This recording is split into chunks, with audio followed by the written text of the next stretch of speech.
Esteemed panelists and participants, a warm welcome to this special episode of the Skills Bridge Masterclass series.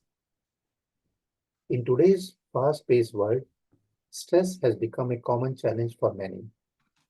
Unfortunately, our education systems often do not equip us with the tools needed to manage stress effectively.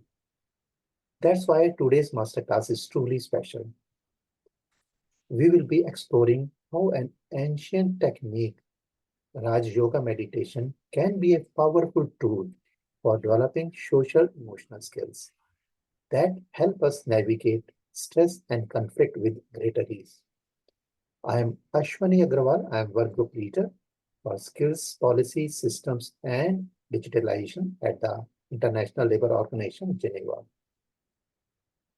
And I am pleased to inform you that participants from more than 100 countries have registered for this masterclass. Your interest inspires us to continuously improve and bring you the best practices and speakers from across the globe. A big thank you to all of you for joining to this event. To ensure a smooth event, I would like to mention a few points for participants. Please note that the session is being recorded. The recording will be available on the website of the event.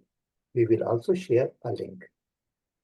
Using Q&A or question and answer button at the bottom of your screen, you may please submit your questions anytime during this webinar. As common for the webinar format, participants' mics and videos have been disabled. To make this online session interactive, we will include audience poll, word map, Q&A session, and a brief guided meditation also. So let us start. It is my privilege to invite Ms. Shahara Razavi to deliver the welcome address. She is the Director of the Universal Social Protection Department at the International Labour Organization in Geneva. She is standing in for Ms. Mia Seppo, Assistant Director General, who unfortunately could not join us today due to a family emergency. Let us take a moment to send our good wishes to Ms. Seppo and her family.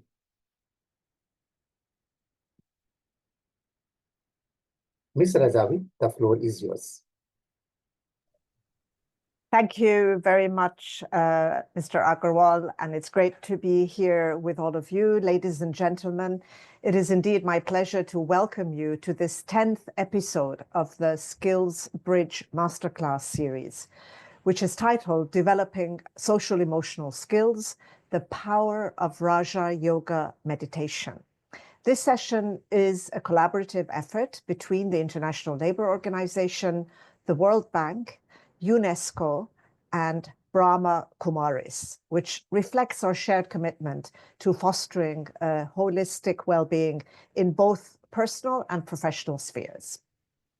Now, in today's rapidly evolving work environment, the significance of social emotional skills cannot be overstated.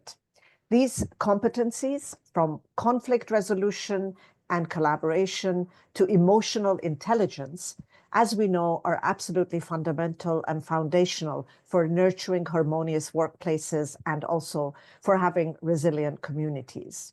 The ILO's Global Framework for Global Core Skills for Work and Life underscores the necessity of these abilities.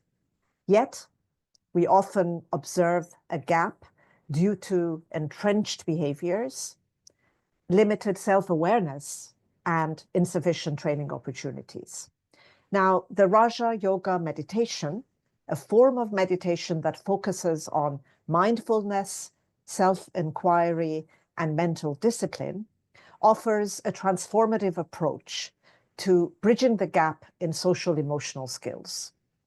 It empowers individuals to achieve self-realization and inner peace. Beyond personal benefits, this practice enhances empathy for others, collaboration, and a shared sense of purpose, which thereby contributes to our collective well-being.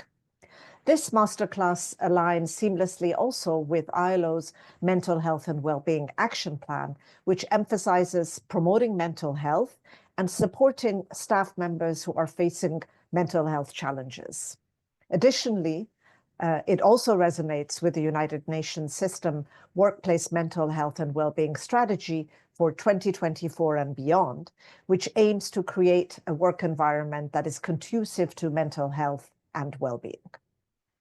Now, I'm going to turn to our speakers today. We're extremely honored to have three distinguished speakers with us today for today's session. His Excellency, Mr. Arindam Bagchi, Ambassador and Permanent Representative of India to the United Nations and other international organizations in Geneva. Ambassador Bagchi, who is a seasoned diplomat, has served in various capacities, including as the official spokesperson of India's Ministry of External Affairs and as India's ambassador to Croatia.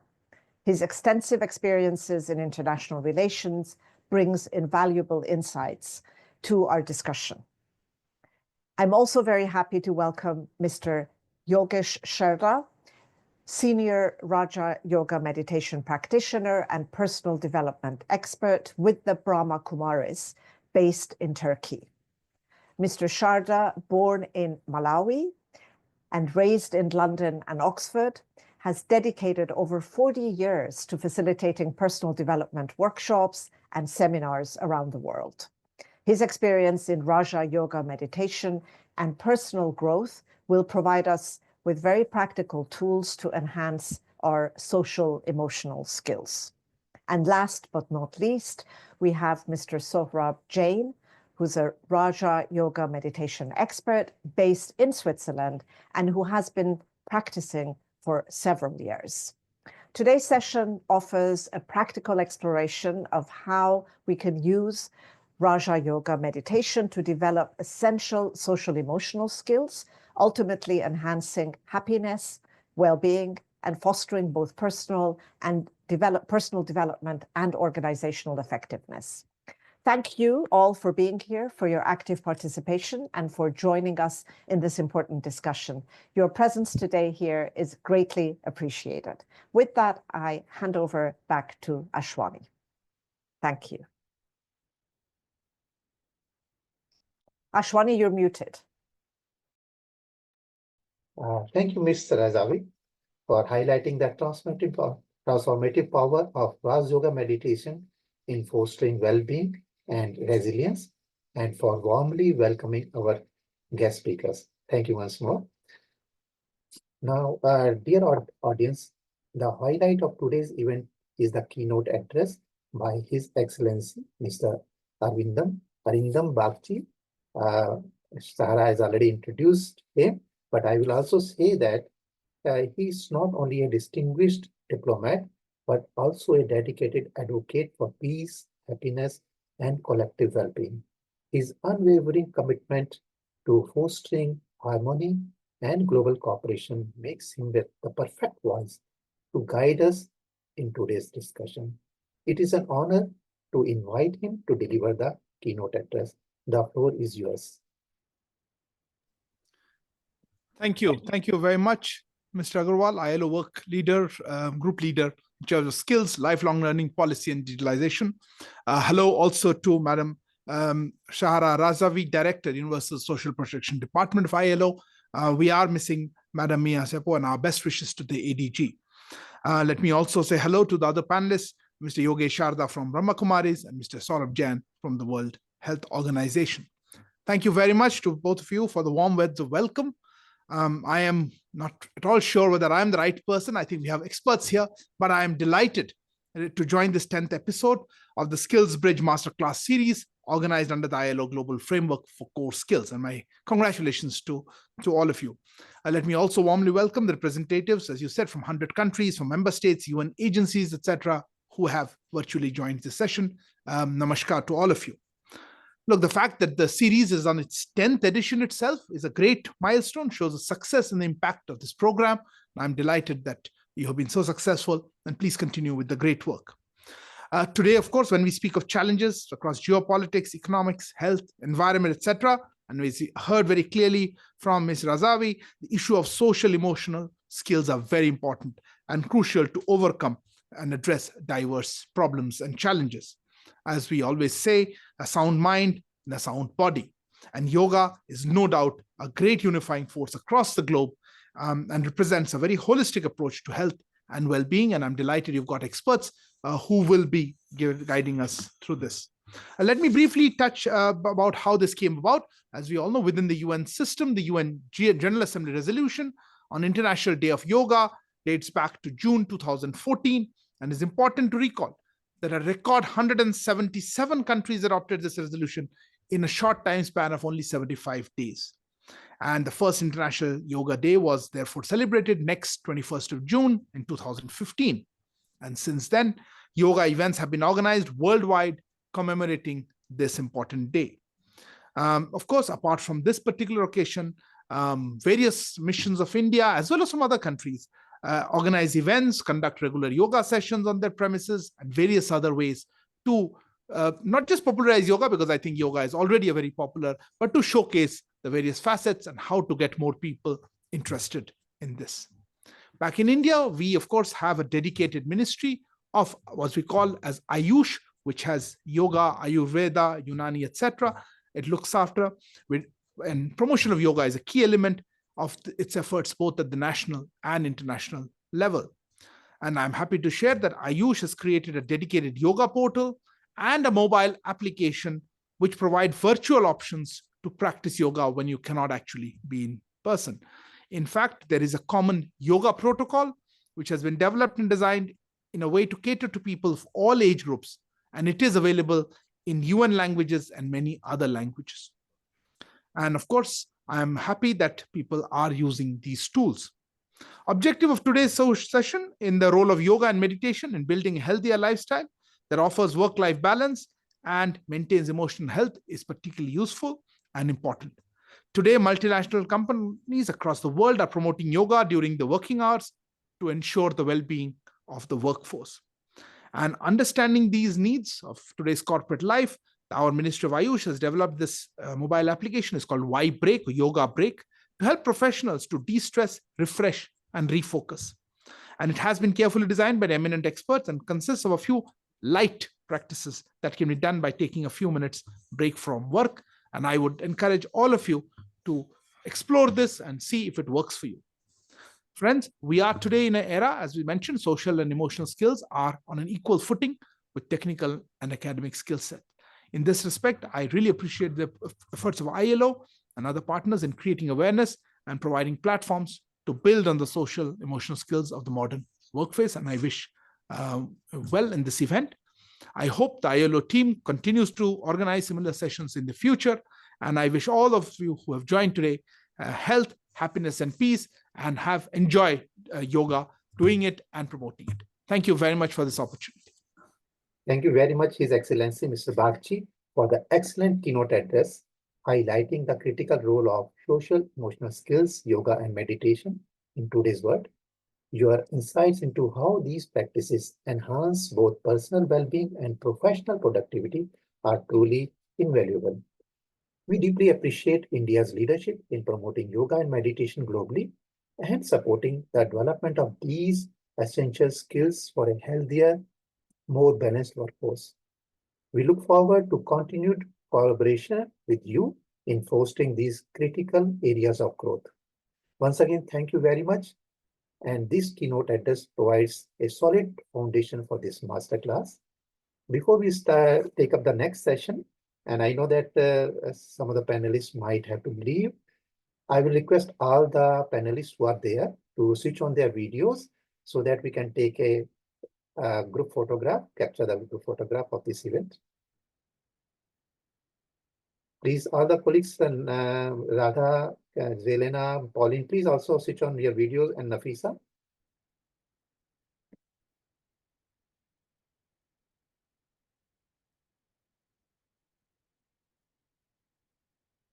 So I request the colleagues who have been assigned to take photographs, both from ILO side and the Indian mission side, please capture some photographs. We'll take it just a moment, wait for them to take it over. Okay, thank you. Now, once again, thank you very much to His Excellency and of course to our Director for Universal Social Protection Board, Sarah. So now we'll go to the next section. For next section, now I'll request Pauline to display the first audience poll on the screen. So all the participants, please, we invite you to take part in this first audience poll, which will set the background for this discussion. So you have to choose, the question is mentioned on the screen, your screen, and you have to choose only one of the options, which you consider as the most important one.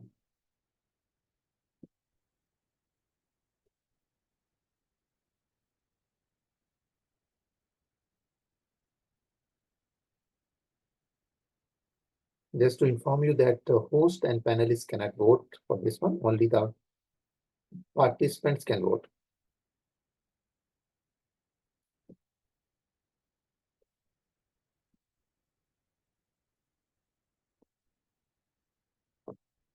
Pauline, can you please close the poll now? Just and show the results. Okay, we can see nearly all of the 4 options are considered important, but the most important one, which has been rated the highest, is the managing emotions under stress. I think there's no two doubts about this one, that how we can remain peaceful and calm even when we are under stress. Next one priority comes very close, is staying focused. And also very close to that one is the resolving conflicts effectively. And last but not the least, the collaborating with others is also there. We will consider these, our speakers will consider your responses when they are making the presentation, and when we're taking up the Q&A session also. We will keep in these aspects in mind, that what are your priorities. So basically, this poll has set a very solid foundation again for the further discussions in this masterclass. Thank you, Pauline. Now we can close this one. Now I invite Mr. Yogesh Sharda, Senior Raj Yoga and Personal Development Expert, to take us through this session. As Sahara mentioned, he is a highly experienced facilitator of self-development programs, having conducted workshop seminars across Europe, Middle East, and Asia for over 4 decades. What I like the most about him is his deep, soft voice, which creates a magical spell. Last year, he conducted a face-to-face session in the ILO premises in Geneva. After that, we received many requests to have another session with him, and we are thankful that he graciously accepted our request, and he will guide us through the transformative practice of Raj Yoga meditation and its role in developing social emotional skills. Over to the floor is yours, Mr. Sharda. Thank you, dear Ambassador Bagji, distinguished guests and friends. It's a real honor and a joy for me to be with you all today and to share a few ideas about Raj Yoga meditation, which I hope will be useful for you, both in your professional lives and also in your personal lives. I've been in the practice of Raj Yoga meditation since I was a child, 40 plus years now. And certainly, as you pass through life, by paying attention to your mind, you realize that there is a world outside of you, but there's also a world inside you. And one of the things that I was surprised at as I grew up through my life was how relatively little attention people pay to their inner life. Now our outer life is our work, our study, our travel, family, and so on. And of course, that's important. But then the inner life is our thoughts, our emotions, our perceptions, our beliefs, etc.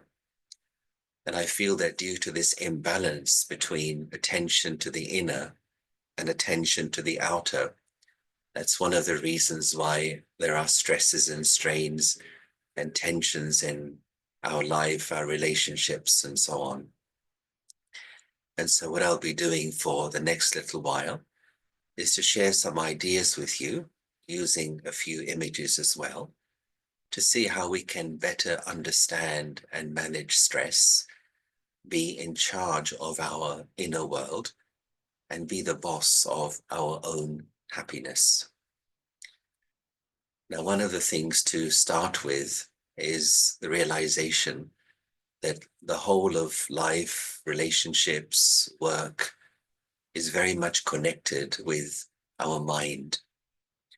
And I firmly believe that life is ultimately a mind game. If I know how to respect my mind, to take care of my mind, to use my mind's energy wisely, then I'll be able to pass through the day-to-day challenges, maintaining my inner peace and happiness. Now, the mind needs to be understood and also respected. Think, for example, of buying a machine, any kind of technology, whether it's a phone or a laptop or even a car. Along with that machine comes a user guide. And that tells you how to take care of that machine and maintain it, and also how to use it correctly. So the question arises, well, where is the user manual for the mind? And what we tend to do is we launch ourselves into life not using the energy of the mind wisely. And I firmly believe one of the areas that we need to work on is to know the art of thinking. So let's explore why we need to understand ourselves better. What are the different components of self-care and well-being? I'd like to start off with a slide to explore the various forms of intelligence. I think I need to be made into co-host to share. I wonder if you could just, yeah, okay. Okay, so let's look at this word intelligence. And of course, a word that has taken on so many new definitions as time passes by. But this tells us of 4 basic intelligences. And the one which we most use to hear is, of course, IQ, our rational intelligence. So that's logic, analysis, reasoning, and so on. The next one up here is shown as IC, or our intuitive capacity. And that's really the ability of a person to tap into their inner wisdom. Now, every single person has this thing called an inner wisdom, an inner voice. And it tries to guide us in our day-to-day life. But for the most part, majority of people find it difficult to listen to that inner wisdom. The reason for that is because the mind is too noisy, chattering, chattering, chattering all the time. It's like trying to hear a voice in a storm. You know something is there, but you can't quite make out what it is. And this is where practices like meditation, self-awareness, mindfulness, creative visualization, they are extremely useful because they enable the mind to become quiet. And when the mind is quiet, I can listen to myself and I can make effective decisions, not just the big decisions of life or work, but in everyday situations, how to handle a person who maybe is aggressive towards you, what to say or not to say if you are being criticized in a meeting, how to respond when you fail at something. So those in the heat of the moment, on the spur of the moment decisions, if my inner wisdom is clear, I'm able to listen to it, I can make those effective decisions and pass through life maintaining my inner peace and happiness. The next one, which is what we're looking at more today, is of course our EQ, our emotional intelligence. And that's really to do with how well I understand and manage my own emotions, and how well I'm able to pick up how other people are feeling. If I can manage my own emotions, I'm more available to be able to understand how somebody else is feeling. But if I cannot manage my anger, my fear, my anxiety, I will project it onto others, and it creates complications in communication and relationship. We'll look at that more in a moment. The highest of the four, as you see here, it's not our topic today, spiritual intelligence. And that goes more deeply into understanding two main things, identity and purpose. In simple words, who am I and why am I doing what I am doing? When we explore these two very core elements of the human being, it takes you to what I would describe as the DNA of your soul. You get to the very core of who you are as a person. So having seen the whole, it does seem as though the main subject of interest is to look at stress. And let's spend some time to explore that and understand the real causes and cures of stress, understand how we can manage any current stress we may be under, and also learn to prevent future stress from happening. The stress is an umbrella term, and underneath that umbrella, you can put all these kinds of emotional experiences like worry, anxiety, fear, loneliness, feeling upset, bitterness, resentment, anger. All of these emotions we can describe as different forms of stress. And there are also different kinds of stress in the sense of different causes. For some people, workload may be a main cause of stress. For others, financial issues. For others, future stress. But one of the main ones which I have discovered in my travels around the world is people-related stress. How to handle personalities.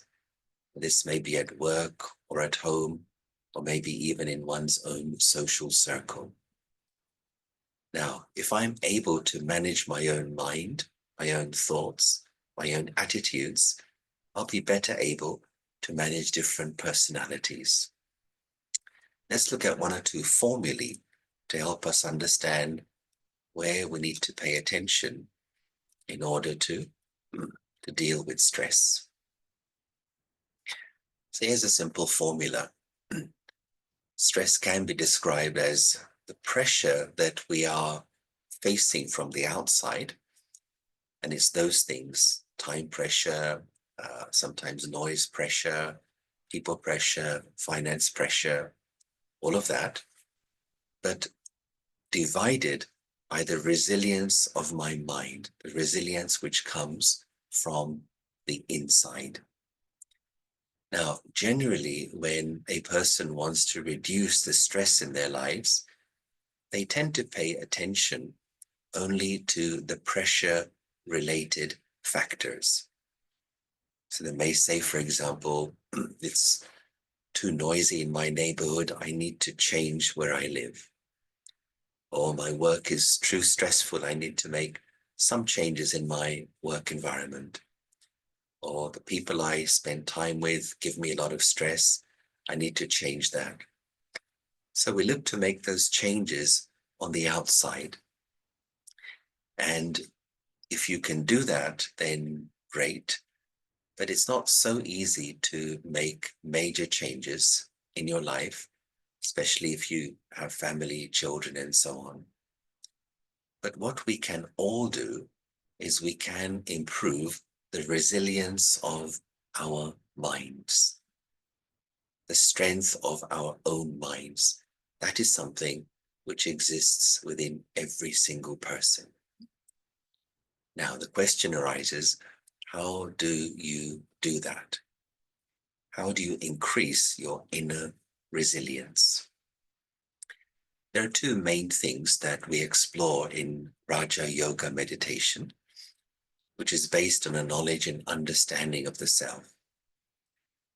The first of these things to improve our resilience is to do with our attitude and our approach towards people and situations.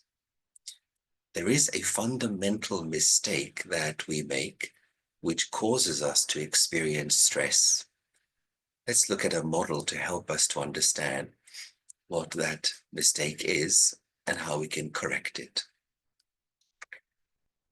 So this idea is called the control continuum. So as you can see, it tells you about what is in your control and what is not in your control. So on the left-hand side, as you see, is what we have 0% control over. And these are some of the things people say causes them stress.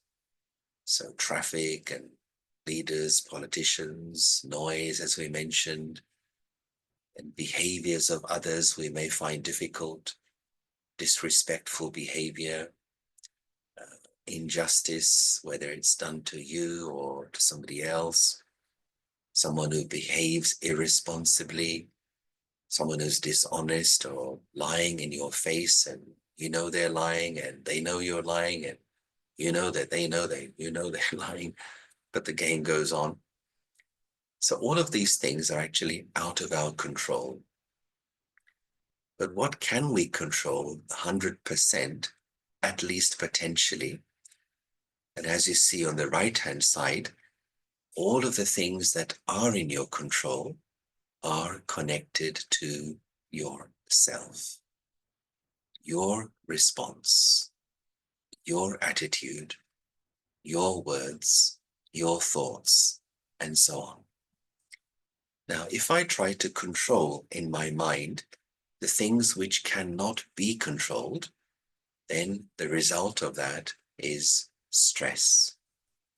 I generate my own stress when I'm trying to control that which is not controllable. That's the basic mistake which most make, especially in regard to dealing with people. Now, it doesn't mean to do nothing, to be passive, but what it tells us that I need to shift my desire for control from the left side to the right side. In other words, I cannot control people, situations, and circumstances, but I can control my response to people, situations, and circumstances. So shifting the desire for control from the outside to the inside, if we start practicing this, notice how the stress in our lives, in terms of people-related stress, begins to reduce fairly quickly.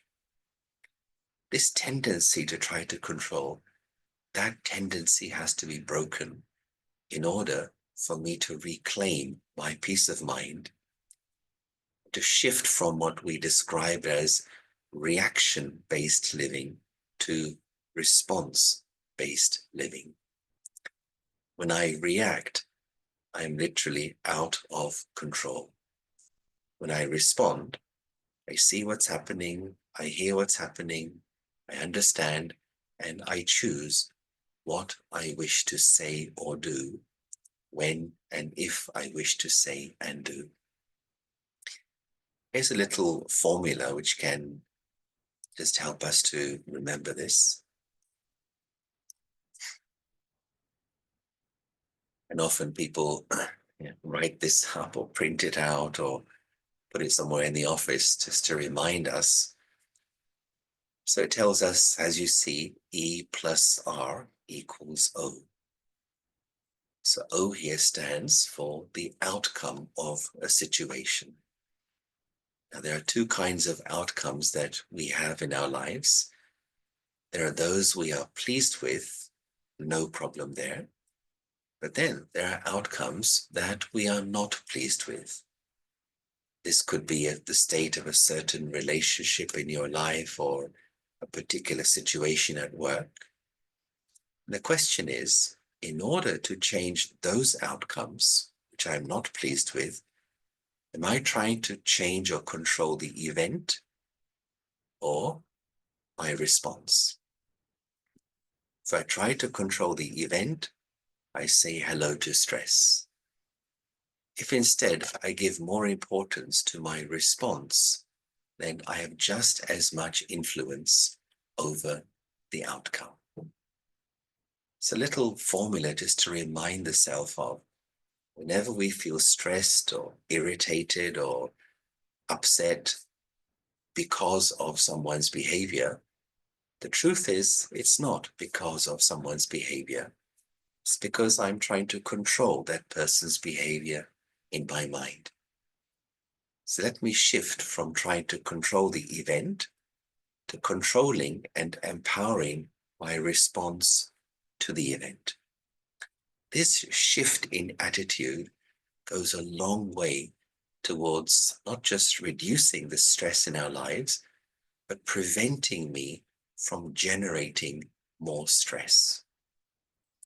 And as we learn to live in this awareness and with this understanding, again, we pass through life maintaining our peace of mind and our happiness. Now, the word Raja Yoga can be described as the king of all yogas. And one of the aims of Raja Yoga meditation is that I should be a Raja, a king, a master, or sovereign of my own mind. It's my mind, so my mind should be in my control in a very natural way. For example, just as we have arms and legs, and generally they are in our control. Right now, I think all of us are sitting, and therefore our legs are stationary, they're not moving. We choose for them to be like this. In the same way, the mind is one of my non-physical organs. The mind which produces thoughts and emotions should also be behaving according to my wishes. Now, the thing is, we have allowed the mind to run wild and to overthink. And that has become a deep habit, which then becomes the cause of misunderstandings, miscommunication, conflicts, difficulties in relationships. If I can learn to make my mind quiet, it's the beginning of improving everything in life. I firmly believe that your life is a reflection of how you are choosing to spend your thought energy. So let's do this before we go on. Let's now do a simple exercise to practice a very basic meditation to experience the calmness and peace which actually already exists within each person. So for this, I would recommend, if comfortable for you, try to sit straight, have your back straight, which just helps us to be more alert, but yet also comfortable. And we'll do a simple creative visualization where I'll speak out a few guiding words which will help you to experience the peace which is at the very center of your being. And you may close your eyes for this particular exercise. Just takes a few moments. Okay, so sitting comfortably, we spend a few moments to relax the body and also to relax the mind.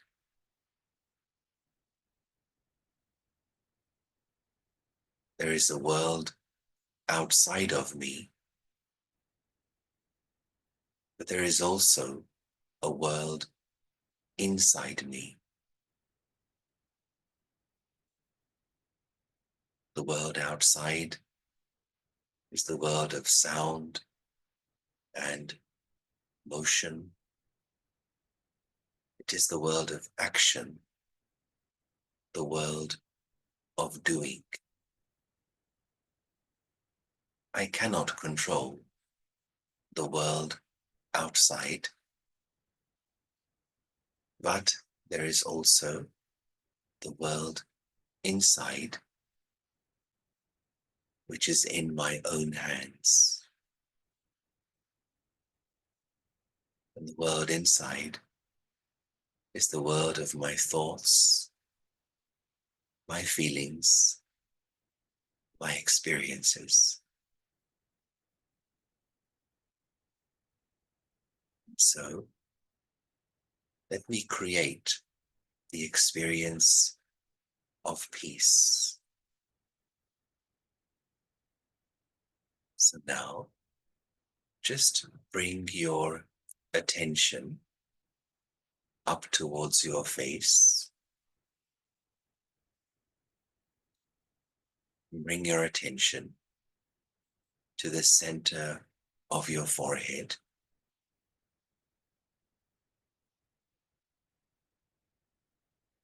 Here at the center of your forehead, picture a small room. This tiny room at the center of your forehead is your quiet room of peace. This quiet room of peace is your very own private and personal space.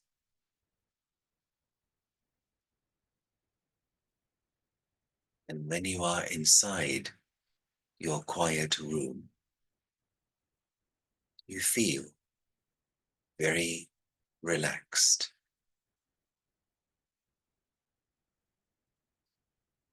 This is the place where you can be yourself.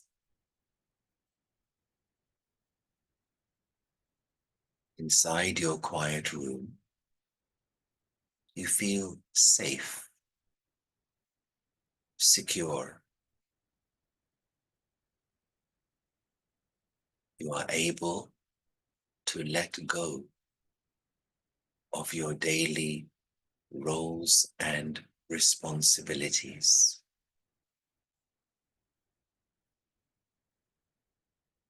Inside your quiet room, you are free from the pressures and the demands of your daily life.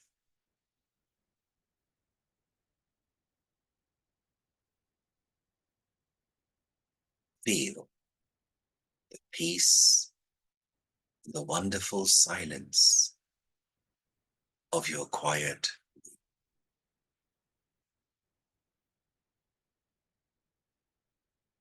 And just allow your mind to absorb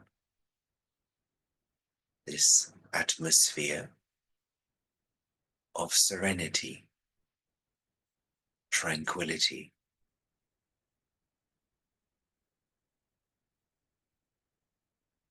As you do so, the thoughts slow down. The mind becomes calm, quiet, relaxed, peaceful, and free.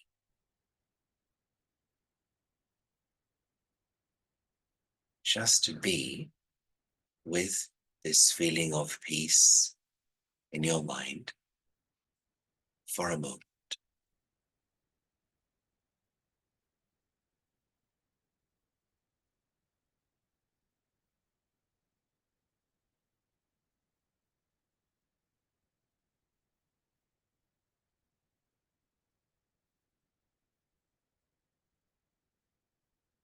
Maybe you can just open your eyes.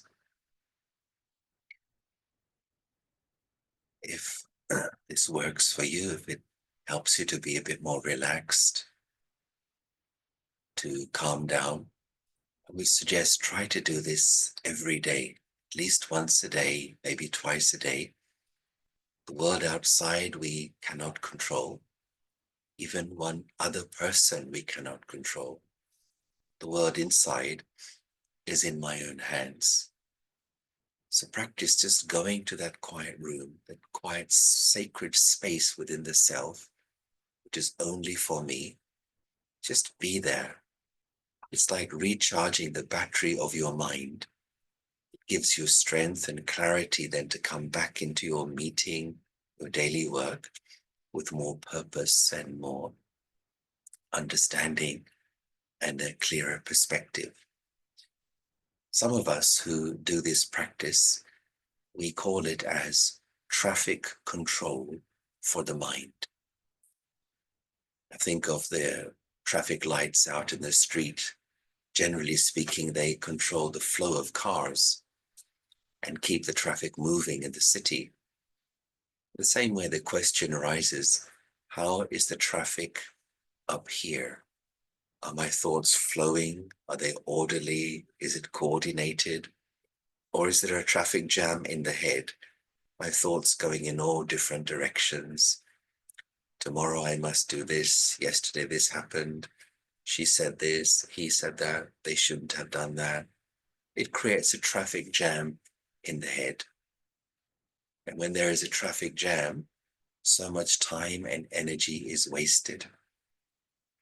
One car parked in the wrong place can block 100 other cars. One negative thought, waste thought, can block my happiness and my creativity. So therefore, especially in today's world where due to technology, we have so much information being thrown at us, it's very important to respect the greatest of all technologies, which is the human mind. Step back from the doing mode, come to the being mode. Recharge your mind's battery, experience that peace for a few moments, then come back into your life, your conversation, your relationships. See the difference that it makes. I'm just going to do one or two more things. I mentioned about being and doing. I'd like to show you this diagram.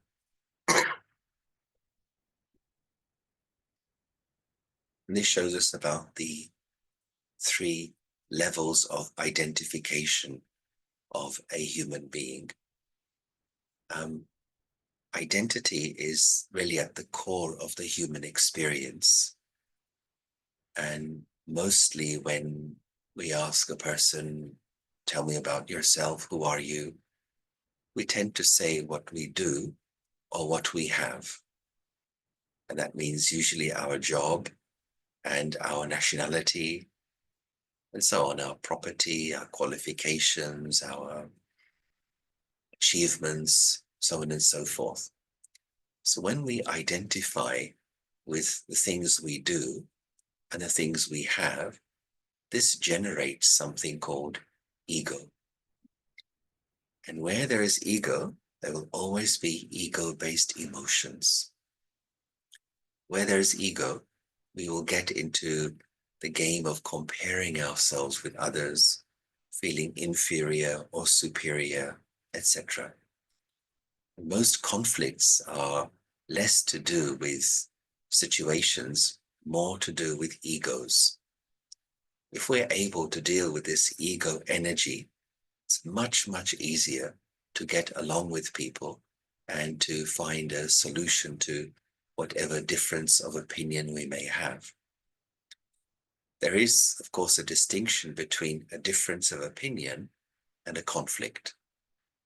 Differences of opinion can be great because I may learn something from you which I could not see by myself, but it does not have to become a conflict. When ego enters the picture, then it becomes a conflict. So this here is telling us, I am not what I have, I am not what I do, but I am.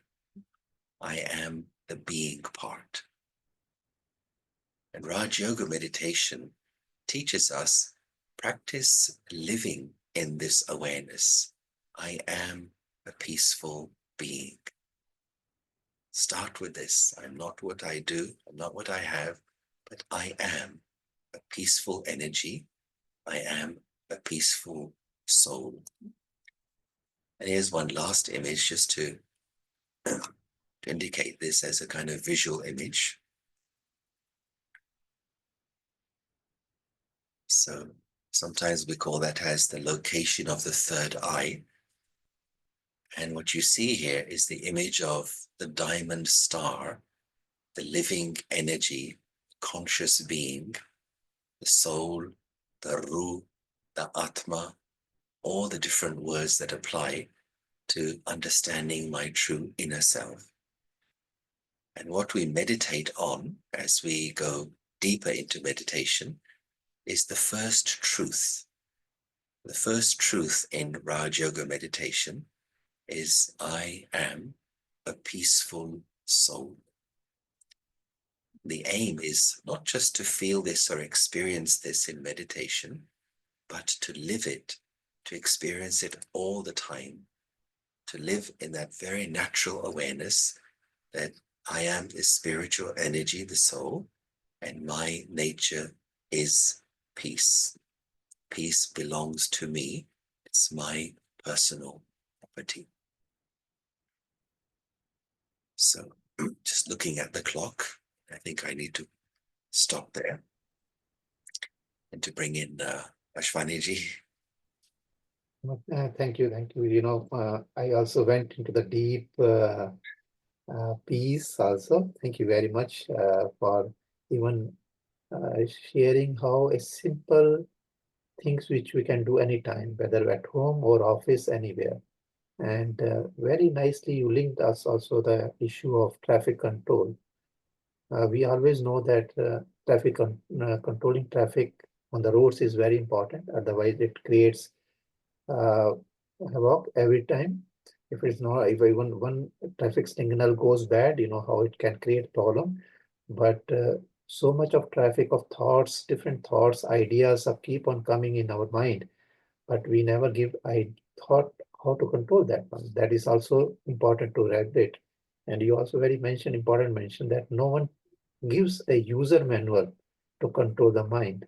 We read user manual or we go to YouTube videos how to operate a machine or how to operate an equipment, but there's no one who guide us on this one.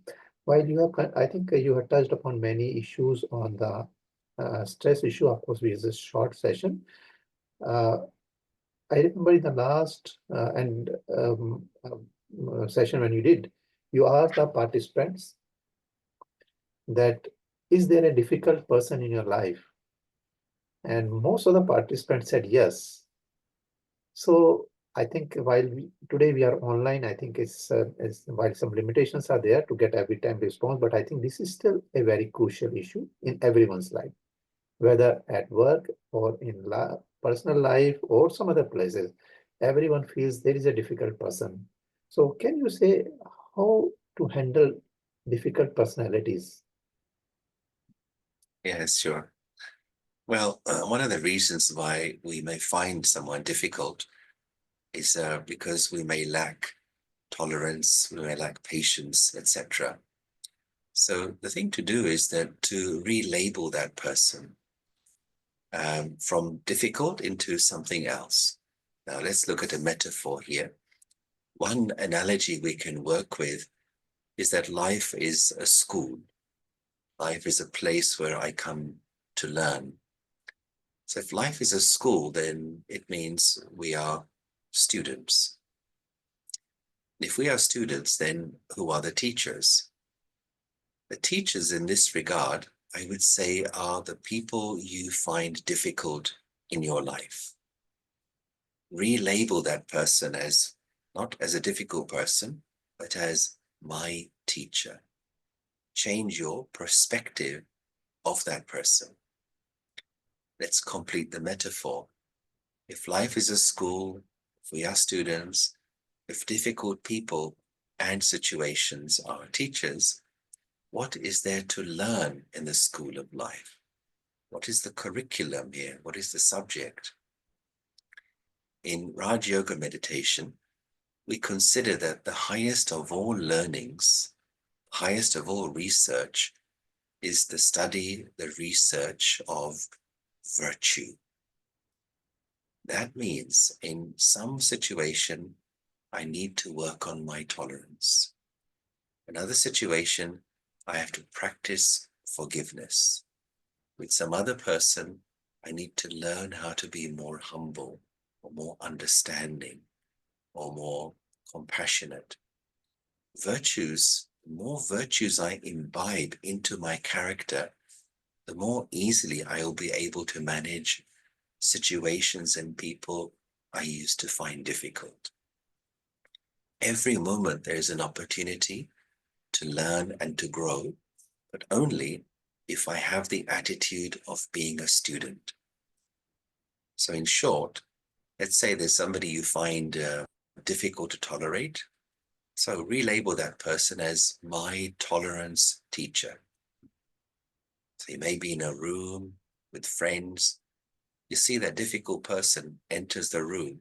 You tell yourself, my tolerance teacher has just arrived. Here he comes. Somebody else you find difficult to be patient with, my patience tutor has just entered the room. So change your perspective and you change how you feel about the situation. In fact, you will learn to grow through that situation. That's the sign of being self-aware. Can you slightly elaborate further when you say label? For example, you say when as a tolerance teacher. So how it links with that one, understanding better.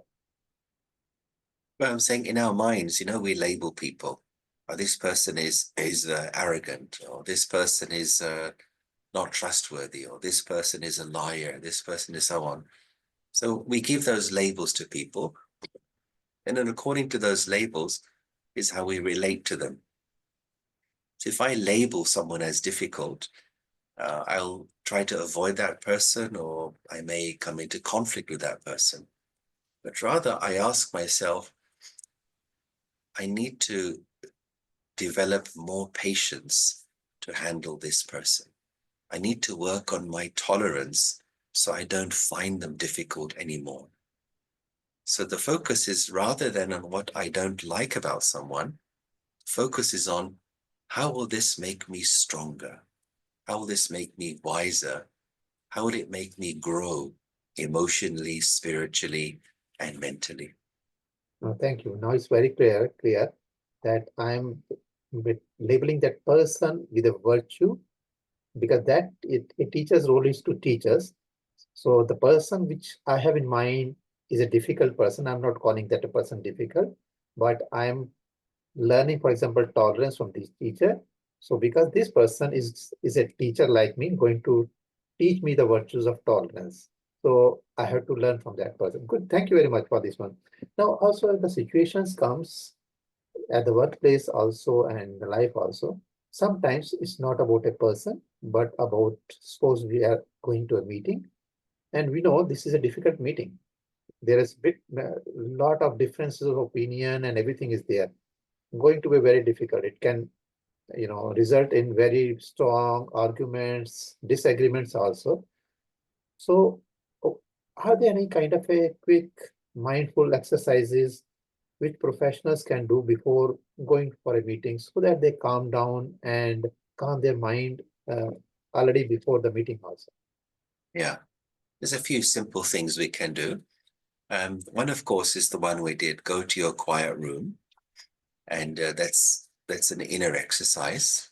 Then there's also other simple, practical things we can do. One is to do with breathing, and that's called doing the 4-6-8.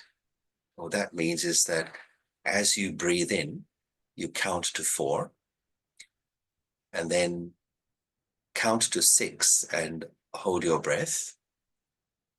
And then the important thing is, as you exhale, count to 8. Exhale slowly. So 4, 6, 8. Practicing that helps you to feel calm fairly quickly. Can you do this? Can you do this one for the demonstrate, or just so that everyone can understand very clearly? All right. Okay. So I won't be counting out loud, but 4, 6, 8. Okay. So inhale.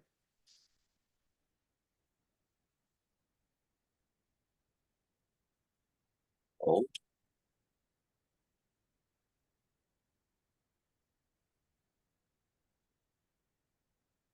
Exhale.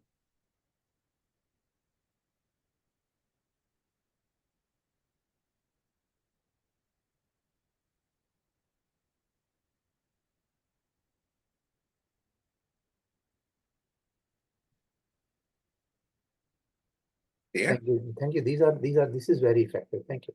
4, 6, 8. That's one thing.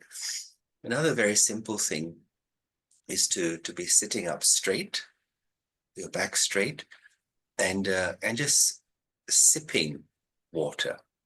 Sipping. Don't drink quickly. Even just a small glass or 100 milliliters. As you take each sip, it's going to allow your whole body to relax and also make your mind feel calm. That's the second one. Third one you can do is just using your bioenergy, the energy in your body, your hands. So for example, you rub your hands like this, you're building up this energy, and then just place them over your eyes. It just helps your body, your eyes to calm down, and just kind of move your hands over your eyes and over your face very slowly. When you do that 2 or 3 times, it helps you to feel more refreshed. Another similar one with the hands, again, you rub your hands, and you just bring your fingers to the center of your forehead here, and you just move your hands in an outward fashion, very slowly, all the way to the back of your head. Again, you do that maybe 3 or 4 times. Rub your hands, build up that energy. Put your fingers to the center of your forehead. Just move your hands outwards all the way to the back of your head. These kinds of things can be fairly quick. Of course, they are short-term methods, but they can help us if you're feeling anxious before a meeting or even after a meeting, just to calm down, to relax, and to be focused.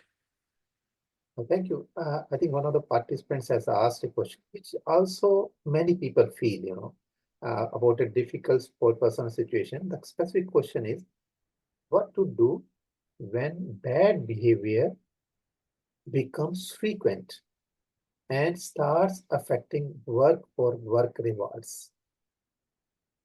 Starts affecting what, sorry? So I'm just repeating, what to do when bad behavior, I'm presuming it's of someone else, becomes frequent and start affecting work our output, work output, and work rewards, means work basically starts impacting the work also. Yeah. Again, it just depends on the situation and what your role is in that work setting.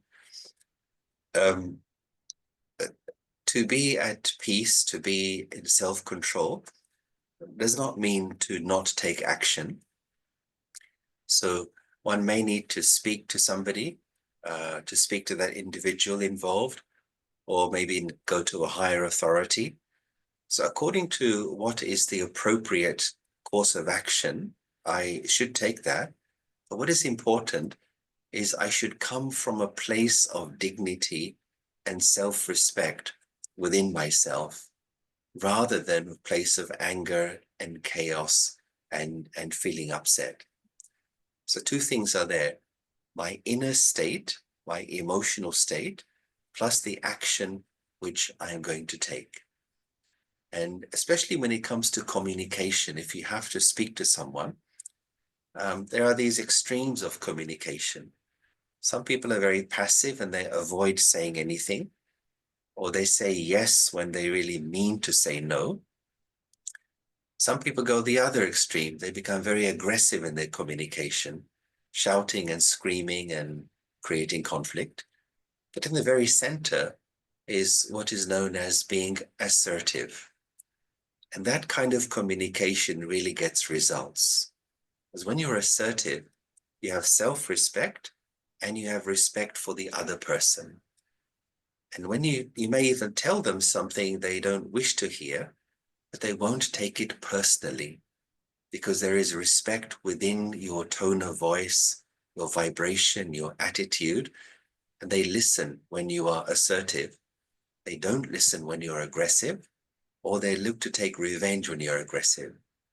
So assertive communication is very much based upon having a very deep sense of self-respect. When I have deep self-respect, then I can really respect the other person and speak assertively.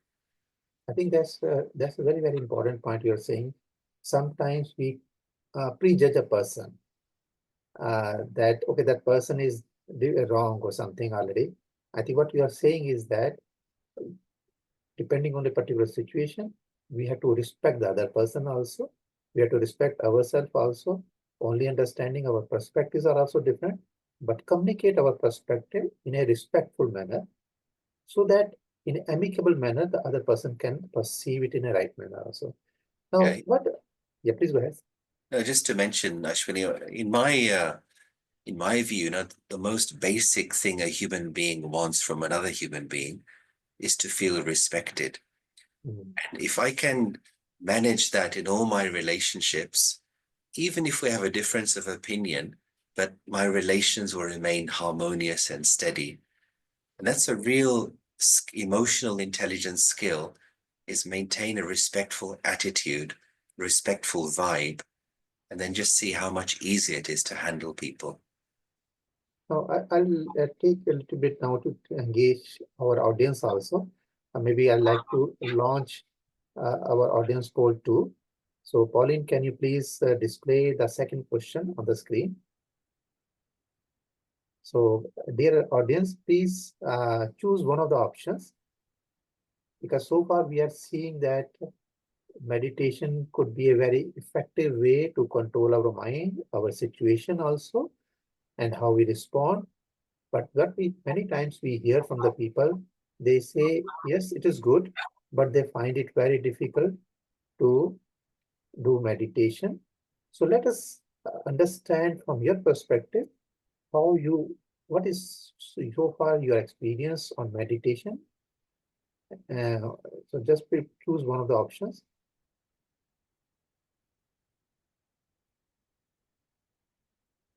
Colin, can you show the results, please, in case we have already received many responses? Okay, I think it goes this one. Yes. So we can see the B part is the highest. Yes, but I found it difficult to practice regularly. And then the next one comes. Around 34% of the participants say they have never tried meditation, but they are curious to learn. And very interestingly, 21% of the participants, which is a very large number, says that yes, they have done meditation and it has helped them significantly. So those, now we can see, dear participants, say 34% of those who have not experience of meditation, you can see within this group, a large number of participants says it is useful. Means I will say 61% of the participants say they find meditation very useful.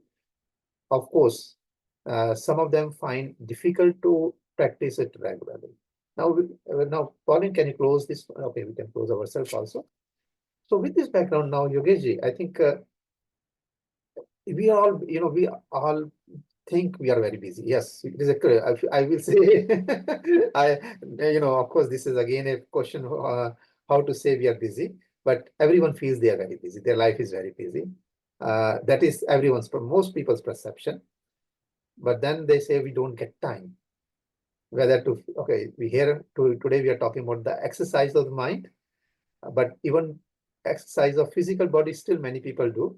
So how can one build a habit of practicing yoga, meditation despite a busy schedule? Oh gosh, it's a big topic to take up, but simply put, we would recommend that start the day with a few minutes meditation before you get into the busyness of the day. When we get into the day and we think, when I have time, I will do some meditation, usually it doesn't work. But we would suggest in the morning when you wake up, before even you look at the news or you check the weather or get into conversation with anyone, spend a few moments there just being with yourself and just going to your quiet room and having your meditation. And the effects are enormous, because whatever you experience in the morning is going to impact the whole of your day. If in the morning I experience a few minutes of deep peace, even 5, 6, 10 minutes, through the day, it'll help me to be emotionally stable. And as you begin to enjoy it and see the benefits, you yourself will begin to make it into a practice, first thing in the morning. And habits are built up through repeated behaviors, of course. If I may just add also, as I think you said very correctly, we like to think we are busy, but busyness is very much a reflection of our priorities and our values in life. And I often share with people that one of the messages that COVID was giving us, that whole period we passed through, was that prioritize your inner peace, prioritize your emotional health, your mental health, your spiritual health. And if you give value to that, then the rest of life will begin to make more sense. So morning affects the whole day. Start the day with meditation and see the benefits in your own life. I think I fully agree with you. I have not been since a long time, like you, 40 years, not even 10 years, not even 5 years, very little. And also I was not regular also. But nowadays I'm finding that once I sit in the meditation in the morning, say, I used to be like sleep very late and get up late. But now I say if I start at 4 o'clock, there's sometimes I don't want to get up. It gives you so mind peaceful is there. So colleagues, I'm sharing my own experience with you that I feel so peace. I don't want to even get up after 1 hour or 1.5 hours. I want to remain there. So it gives such a peace. And also I like to add what Yogesh has also added earlier, traffic controller. So during the day when you're working on your seat, everything, whatever you're doing normally, just 2 minutes break. And 2 minutes of break, we keep on, sometimes some colleague comes, some other friend come, we chat for a time, we go for coffee or something. So then we do not say we are busy, very busy, we don't go for a coffee, we will not go for drinking water. Even going for taking water takes 5 minutes. Even if you're sitting on your desktop, put a background picture on your computer, just 2 minutes, like he gave you some meditation, something, spend some time. It's simply, so that is what meditation is about. It simply breaks your routine, brings calmness and peace to your mind. Now, on this one, there's another question which one of our very close ILO's partner and colleague who works in the CEDEFOP, Anastasia, has asked. She does regular physical yoga as well as meditation. And she says it has helped very tremendously in personal and professional tasks. Now, she's asking something where you always also, as a from the Brahmakumari recommends also, she's saying, can you kindly elaborate on the significance of not only mindful thinking, but also mindful eating, walking, etc. Very core topic of the organization also. Yeah. Well, we may call it even as mindful living, whether it's sitting and walking, eating, interacting. And one of the phrases that we use in Raj Yoga meditation, which is that we connected with the mindfulness approach, is called soul conscious living. And what that means is that at any single moment, to be aware of my consciousness, who I consider myself to be as I'm passing through the day-to-day life. In this context, I would say there are two groups of people. There are people who meditate, and there are meditators. Now, many people do some kind of meditation to de-stress, to calm down, to relax. And that can be enough for a person. But to be a meditator means it's a lifestyle. It means as you pass through the day-to-day life, one part of you is naturally aware, what am I doing with my thought energy? Think, for example, of an athlete who wants to win the gold medal in the races. So for her or for him, eating healthy is a lifestyle. There's a natural awareness, what I eat, when I eat, how much I eat. Because for an athlete, to maintain optimum weight is essential. In the same way, for a meditator, we pay attention to our thought energy as we pass through the day. Am I overthinking something? Am I wasting my precious, precious thought power? This is called mindful living, paying attention to my mind because I want to value my thought energy. And if we do that, even our ability to use our 5 senses improves. It's the mind which sees through the eyes, which listens through the ears, tastes, touches, smells. And if the mind is balanced and sharp and peaceful, we're able to relate much better to the world around us through our 5 senses. Thank you. And now, of course, we discussed about how one can inculcate habit of doing meditation despite so-called busy schedule. Now, what, and we saw in the welcome remarks and the keynote address that various organizations, even the ILO, for example, we have a wellness program, a well-being program. Even the UN has started. So specifically, how can organizations, employers can encourage employees to practice these techniques regularly? Yeah. Well, one is certainly by what you're doing here already, by setting up these kinds of forums and bringing in speakers. But then what also can help is to create within your own department or group or organization a wellness club, for example, a meditation club where once a week employees can get together. Can be in the lunchtime, it can be one day after work, where you meet for 40 minutes or an hour. You practice these things, you study these things. It's much easier to do challenging things together rather than on your own, especially when you're new. So just start by creating a weekly group, even if it's a small group. At least you support each other. Then gradually, as word spreads, other people join. And I've seen that in many organizations I've been into. They've been going for months or even years. And from time to time, a guest speaker also comes to input some new ideas. One of the options in the last audience poll was which only 4% of the audience only clicked that way. But because also it's the reason that we only ask only one option to be chosen, just to see that one. I was recently in a meeting in Zurich.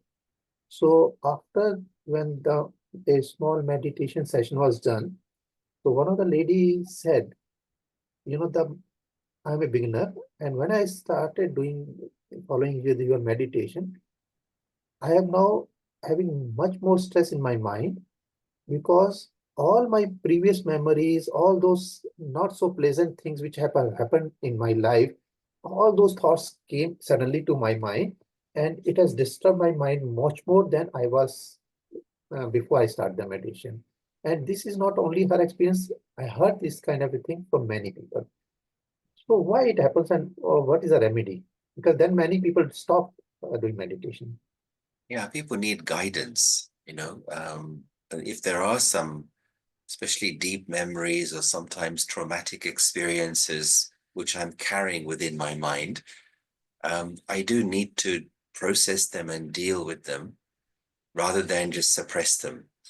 And sometimes it can happen that we suppress certain experiences in ourselves and just avoid them and get busy in doing other things. When we sit for a meditation, because the mind is becoming calm, what has not been dealt with also comes up and says, hello, I'm still here. So if that happens, a person does need some guidance in how to pass through those experiences. In Raj Yoga meditation, as you know, we give a lot of guidance in meditation rather than just being only silent, especially in the early stages, a guided commentary, suggested thoughts to guide the mind towards a place of peace. If there are very deep and traumatic experiences, one may need some other kind of help, for example, some kind of therapy help to deal with those memories before being able to really experience meditation. Okay, thank you. Now, I think we have touched on various issues, but before we go to the closing session, do you have any closing thoughts from your side? Like take 1 or 2 minutes to any final messages you'd like to give to the audience? Well, just these things that, it's really, really, really important to prioritize your inner peace and your happiness. And I always, say that before you engage with the world outside, first engage with the world inside and realize that all your treasures of peace, your strength, your self-respect lies inside you. And if we turn our attention inside, we give life to all of that, the wonderful treasures inside. If I'm at peace with myself, it's much easier for me to be at peace with others around me. There's one thing point, in the last time you touched on explained another one aspect very clearly also. I think I don't remember now whether we touched on this issue. While you mentioned that it is very important to know who am I, and you gave an example at the time that when we say who are you, how people respond. Okay, I'm so and so. I'm so and citizen from this country. So, but we always relate to these things. That's the one of the root causes for our challenges for this stress also. So can you slightly, for the audience purpose, can you just maybe take 1 or 2 minutes to explain or this concept of who am I and how people think who they are? Well, it can take 2 days to explain this, Yeah. but no, it's very important. Yeah, when we say I, when I say I, I'm referring to I, the eternal self, I, the spiritual energy, I, the soul. And as I mentioned earlier, the outer layers of identity are what we do and what we have, that I am essentially the spiritual energy, the soul. Let me show one last diagram, if I may, to highlight this idea of also importance of, how we relate to others. And when I communicate with others, let me first be aware of myself as I, the soul, the spiritual energy, as you can see, for example, on the left here, beyond all the other labels that we usually have of race and culture and nationality and so on. So let me be aware of myself as a spiritual energy. And when I see another person, then I will see that person first also as another soul, another spiritual energy. And this will generate a feeling of respect and acceptance for the other. And that bridge is a great bridge for real communication, what we call a soul-to-soul communication. And that really makes all our relationships very stable because, as I mentioned, I'm able acceptance, which is what a human heart is for. Sorry, I think your photo is freezing. Okay, your video was freezing at that time, but I think you, I think you explained it very well. This one, I think this relates to the previously when we were discussing how to deal with a difficult person, so-called difficult person, is that when we treat with respect, but then the respect comes when we understand there is a soul inside.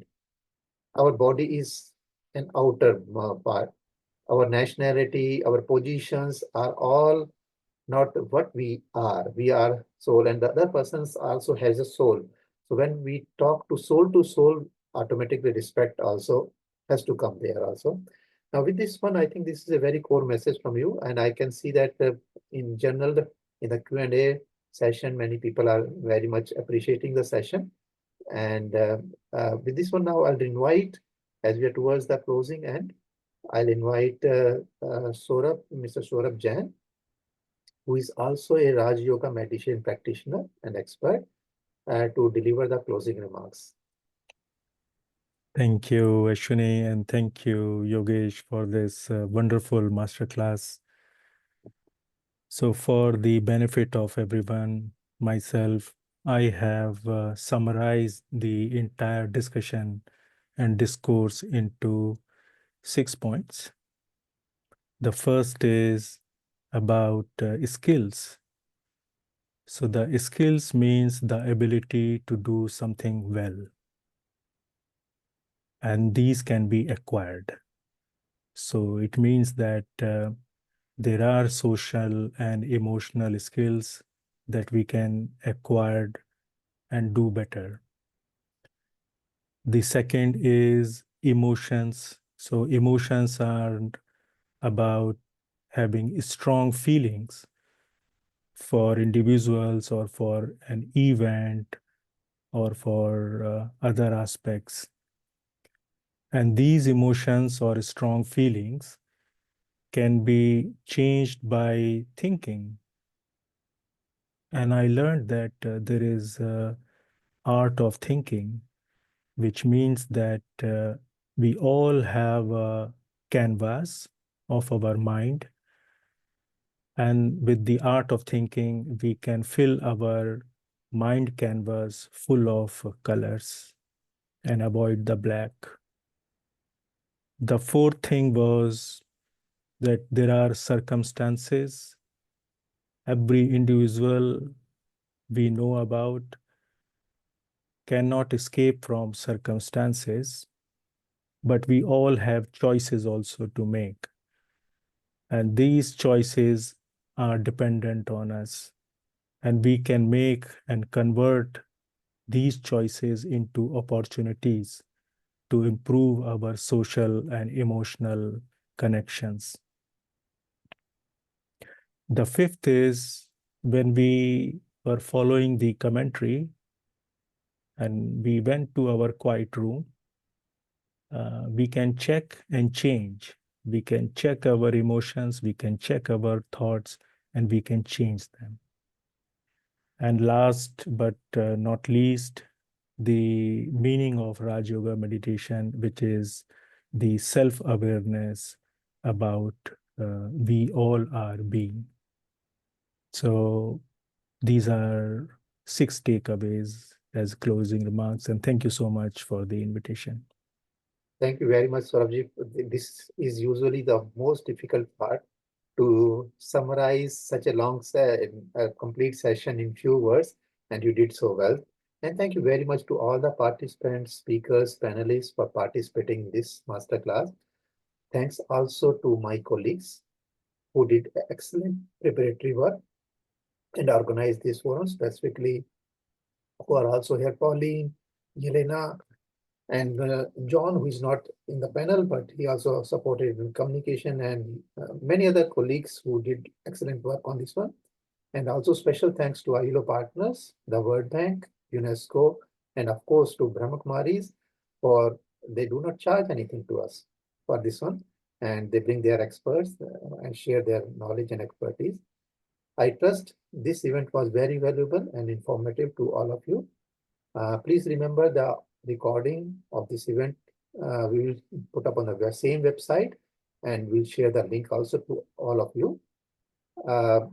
And please continue to follow our masterclass series and other events. Also, ILO, our skills branch, organizes many other events. And we will meet again. Till that time, stay healthy, happy, and peaceful. Just to inform you also, there are some other videos of Mr. Yogesh Sharda on the YouTube. If you search on the YouTube with the name Mr. Yogesh Sharda Brahma Kumari, you will find so many of the videos of his recorded, and you will find them also very, very useful. Thank you very much. Thank you once again. Thank you.